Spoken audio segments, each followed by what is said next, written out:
It's lesson 18. It's stewards of God's creation. In the teacher's book, it's 83, but it's probably a little bit different. I don't know, but y'all look for lesson 18. That's where we'll be. 51. Yeah, page 51 if y'all got your books. Before we get started, Randy, you care to pray for us, and then we'll go ahead and get into it.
Bring conviction, Lord. Bring conviction on the lost.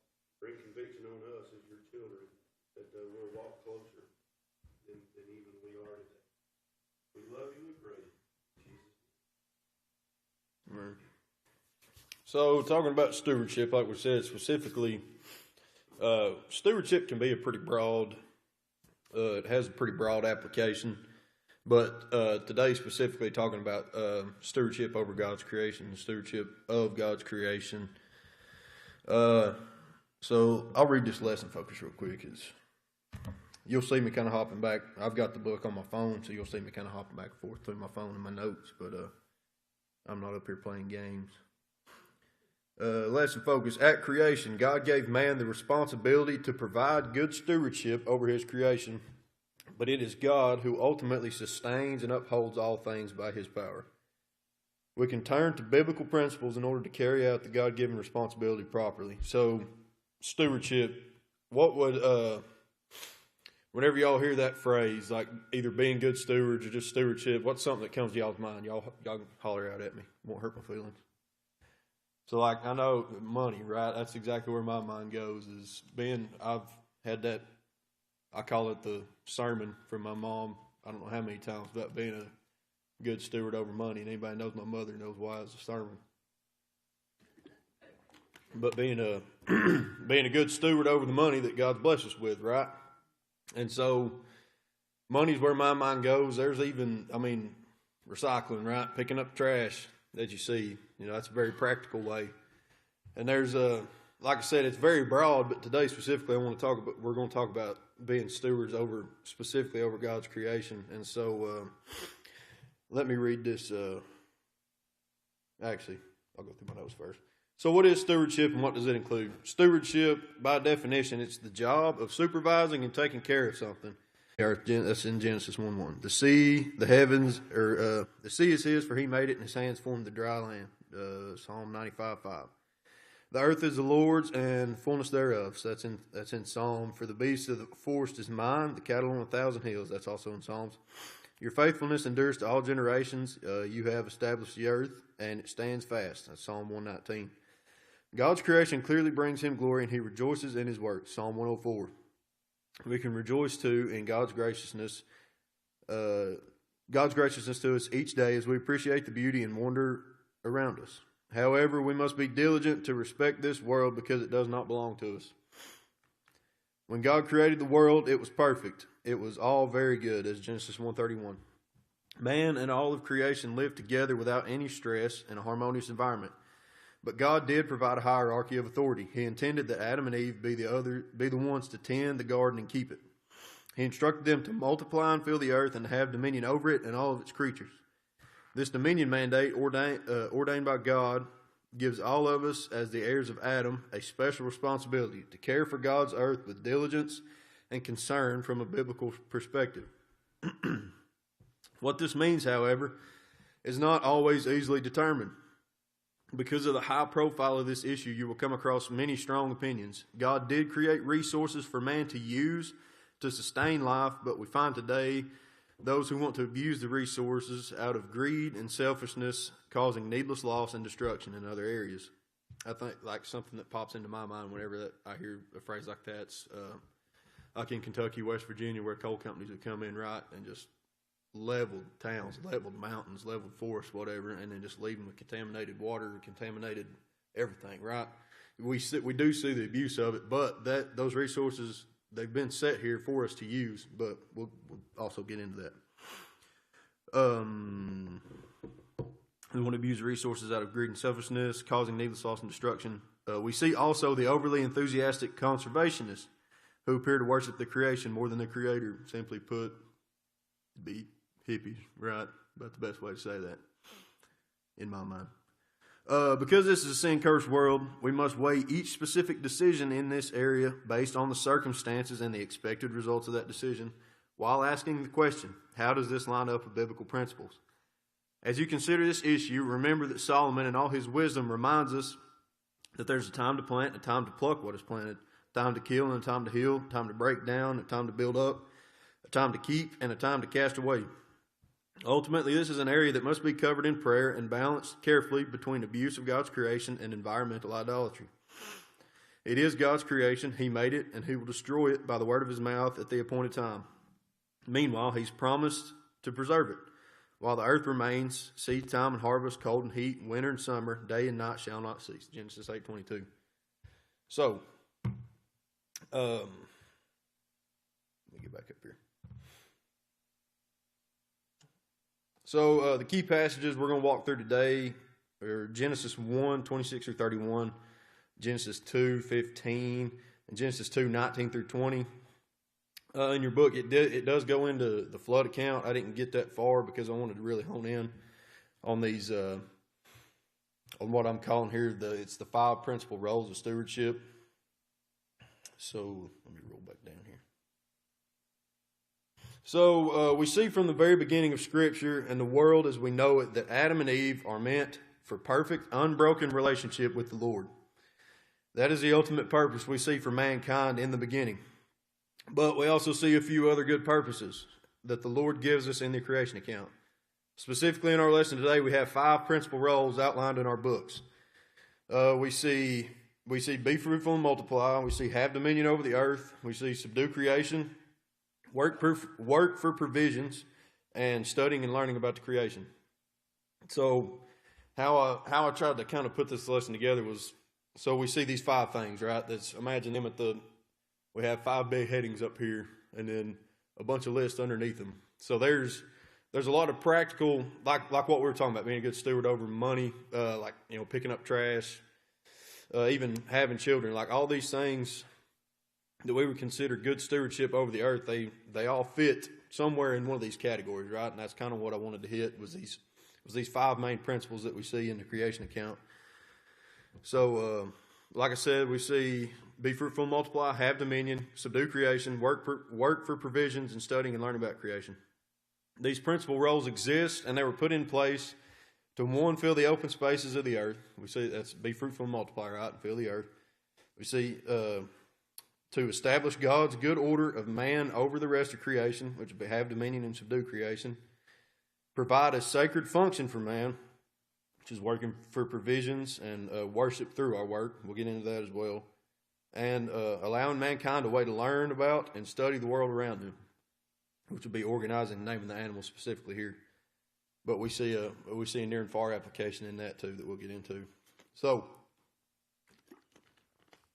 the principal role we see in Genesis 1:26 through 31. Let's read it. verse 26. Then God said, let us make man in our image, according to our likeness, and let them rule over the fish of the sea, and over the birds of the sky, and over the cattle, and over all the earth, and over every creeping thing that creeps on the earth. God created man in his own image. In the image of God he created them, male and female he created them. God blessed them, and God said to them, be fruitful and multiply, and fill the earth and subdue it. And rule over the fish of the sea, and over the birds of the sky, and over every living thing that moves on the earth. Then God said, behold, I have given you every plant yielding seed that is on the surface of all the earth, and every tree which has fruit yielding seed, it shall be food for you. And to every beast of the earth, and to every bird of the sky, and to everything that moves on the earth which has life, I have given every green plant for food. And it was so. God saw all that he had made, and behold, it was very good. And there was evening, and there was morning, the sixth day. So the principal roles that we see here outlined in this passage, we're going to get into be fruitful and multiply. We see have dominion over the earth, and we see subdue creation. And we're going to get into what all these mean. So first off, we see be fruitful and multiply. That one's pretty cut and dry, right? We've heard that a lot. Be fruitful and multiply. Everybody makes jokes about the people that have 16 kids, right? It means they're really hanging on to that command. We see all throughout the creation account that the Lord is concerned with sustaining and expanding the creation on earth, right? That's what these things that God puts in place, that's one of the main driving factors behind it, right? Is to expand this creation and to fill the earth. And to do that, right, to subdue all this wild creation that they have, need more people. So we see be fruitful and multiply. He's concerned with sustaining and expanding. He accomplishes this through his stewards, Adam and Eve, in this context. This command still applies to us today. One of the purposes that God has given us as mankind is to repopulate and fill the earth. Every time I drive through Maryville and Knoxville, I feel like we've done a great job. But I want to get out of it. I want to be back here in Tellico, Madisonville. They can have all that. And it's obvious, we're supposed to repopulate, and it's obvious that this is supposed to come about through the union of one man and one woman, right? That's what we see. We see Adam and Eve, right? And they're told, procreate, go about filling the earth. And we see a specific order in which this is done, right? We see God as the head over the man, wife, and children. After that, we see the man as the head of his wife and children, acting as the prophet, priest, and provider, submitted to God and his commands, and teaching and guiding his wife and children. Understand? Next, we have the woman. She's to have authority over her children. She's to be submitted to God and his commands first and foremost, and second to her husband. She's to teach and nurture her children according to the commands of the Lord. And children are to be submitted to their parents, honoring them and obeying their commands as they learn and grow in the Lord. In this way and order, we're to spread over the earth, being fruitful and multiplying. Adam and Eve in the garden then, and us in our own time now. We are still to be fruitful and multiply God's creation. So that one, like I said, it's pretty cut and dry, right? It's in order to subdue and have dominion over the earth, there has to be people on it, right? Okay, so have dominion over the earth. Whenever I started studying this, I hadn't really realized that I haven't looked very deeply into what that means, right? And so we're gonna dive into it here. There's some pretty good notes in the book here. Let me find them. We'll read through them. There it is. Dominion. Today we're going to look at man's role on the earth. We've read this passage several times, but we're going to draw out another point today. Genesis 1:26 through 31. That's what we read. So who do we see speaking in this passage primarily? God, right? We even see Trinitarian communication because he says, "Let us make man in our image." And there's people that would say that he was speaking to like some kind of angelic court or something like that. That doesn't really hold any water because we're not made. The Bible doesn't tell us we're made in the image of angels, right? We're made in the image of God. So we see this Trinitarian communication where they're talking about making man in our image, which would be the image of God. So what do we see the intended relationship between man and the animals is in this passage? It's not a trick question, right? We know that. We know that man's elevated above the animals, right? Elevated above the creation. So what part of the creation does man have dominion over? Whole thing, right? What commands does God give to mankind in verse 28? That's what we just walked through, right? Be fruitful and multiply. Mainly what this is just lining out kind of what we're going to get a little more in depth. So right here is kind of the point I wanted to get to. How does God describe the created order that he's just established? We see this order lined out. We see these three main principal roles that we're getting into. And what does he call it? Good, very good, right? And so there's what I kind of wanted to say from that before I got into this was like there's culture's very they want to stand very staunchly against the order that God's created, right? In the marriage and even in like what we've been walking through with evolution is as though man's on the same plane as creation, but we see today that God he's set us above it, and we're a step up above the plants and the animals, and he's given us a special authority over top of them, right? That's what I want to get to, and he's given us the privilege of being stewards. So having dominion, what that means. So, as a literature's commentary already said earlier, it's God who has the ultimate dominion and authority over all the universe. But he, in his grace and his goodness, has granted us the opportunity to rule and have dominion over the rest of creation. So, in the text, when having dominion over the earth and subduing creation are presented, I do believe that the text presents them as two distinct commands, right? Because they can kind of, even through the years that I've read through this text, I've never really thought about it, but the text presents have dominion over the earth separate from subdue creation, right? And so I want to get into what these two things mean. I do believe that the text presents them as two distinct commands, and I guess a better way to say it is I believe that having dominion over the earth is one separate command with its own definition, and subduing creation is a whole separate command with its own definition. So, what are they? Now that being said, I do believe they work hand in hand. I don't think they're distant. I do believe they work hand in hand, and that's what we're going to get into here. So what does having dominion mean in brief terms? To quote the scripture, we're to rule over the fish of the sea and over the birds of the sky and over every living thing that moves on the earth. Pretty cut and dry. We see in verse 26 that God gives us the authority to rule over creation. And it's our duty to recognize the gift and privilege that God's bestowed on us. I believe this is what having dominion means. Understanding and recognizing the authority and position that God has delegated to mankind over the rest of creation. Again, God has ultimate power and authority, but it has been delegated to man, and we are to carry it out. Now, this is where I believe subduing creation comes into play. So, I guess the way to say it, dominion, I believe, is the given authority, and subduing the creation is the action. We see authority and position, and we see action. We can only subdue creation because God has given us the position and the authority to do so. So, subdue creation. Very broad.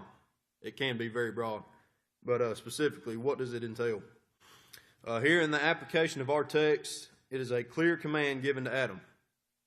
To subdue something means to conquer or make something subject to you.